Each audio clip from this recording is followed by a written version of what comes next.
The origin of the scarecrow known as Harold dates back to 1921 in the low-lying valleys of West Virginia. The most accepted version of events as they occurred first appeared in a collection of folklore writings titled Appalachian Shadows in 1963. In this retelling, Harold Whitmore was a middle-aged man and folk healer of sorts who lived alone in his cabin at the base of the Appalachian Mountains. By all accounts, Harold was liked by mountain and townsfolk alike, and was known for helping the local sickly and those in need with his herbal remedies and sometimes even vocal incantations, which seemed to heal those who were ailing by merely hearing the words. Though Harold made no income from this and lived a meagre existence, he was happy with his ability to help those in need, and was often visited by even upper-class townsfolk in search of his aid. As the story goes, Harold was visited late one night by several men on horseback. The men were dressed in fine clothing, and even by the light of his lantern, he could tell they had come from a surrounding town. On the back of one of the horses lay the limp body of a young boy. A father in tears approached Harold, begging for him to help his son. The boy had been thrown from his horse and trampled during a hunting accident earlier that day. Harold was sorry to tell the father that the badly broken boy had already passed from his injuries and there was nothing he could do. He couldn't bring back the dead.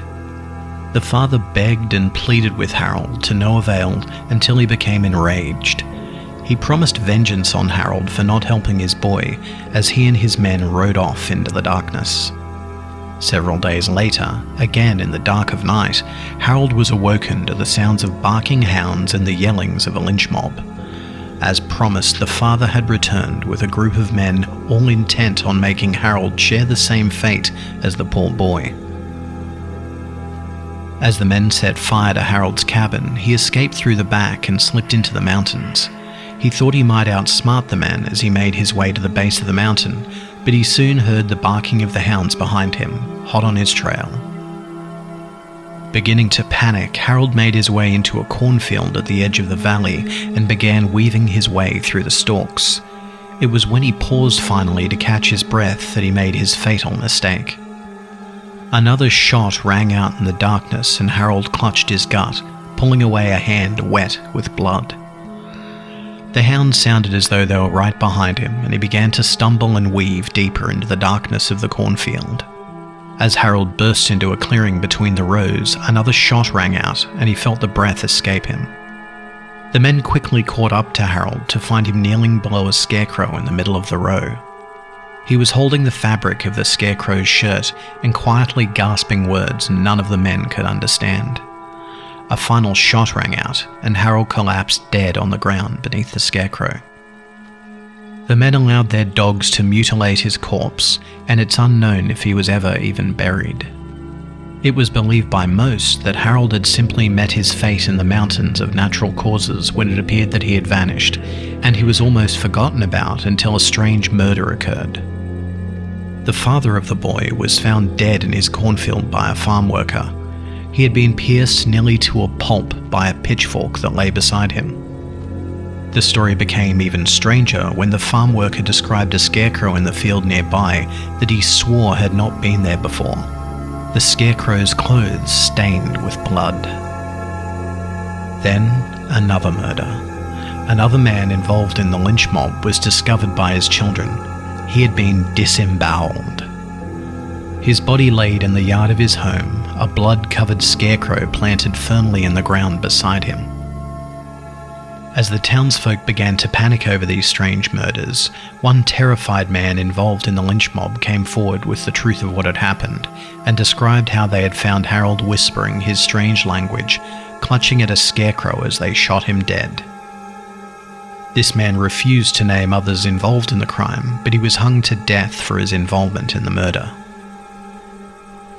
Within a month, every man involved in the murder of Harold was found dead, a gore-covered scarecrow planted in the ground beside or near them. Though strange, as time passed, these murders were forgotten by most until the children of the men involved, all now grown men and women themselves, began to suffer a similar fate. It soon became apparent that Harold had cursed the lineage of those involved in his murder with his dying breath, seemingly seeking revenge from the grave, assuming the semblance of a scarecrow. For an unknown reason, only one person had ever encountered the murderous visage of Harold and lived to tell the tale. He was Thomas Renfrew, a grandchild of one of the original mobsters, and made a humble and meagre living as an artist. He was known for having an unusually good heart and often donating his artistic talents to the benefit of the town. He was so shaken by his encounter with Harold that he created a series of paintings pictured above. He described the event as terrifying and life-changing, witnessing a scarecrow apparently moving on its own accord through a cornfield in his direction one summer night. He said when he made eye contact with the being that his blood ran cold, but its twisted face turned away and walked into the darkness of the field. As Thomas was the last living relative of any of the bloodlines, this was the only and last reported sighting of the scarecrow many believed to have been the vengeful spirit of Harold Whitmore. Thomas passed away from natural causes in 1961. To this day, in the darker valleys of West Virginia, many still avoid the fields at night, telling tales of an unknown language whispering on the winds between the corn rows and fearing the chance encounter with the vengeful Harold. High schoolers and college kids dare each other to venture into the darkness of the fields, testing their braveness, for no one really knows if Harold's work is truly done, or if he still walks within the darkness of the rows.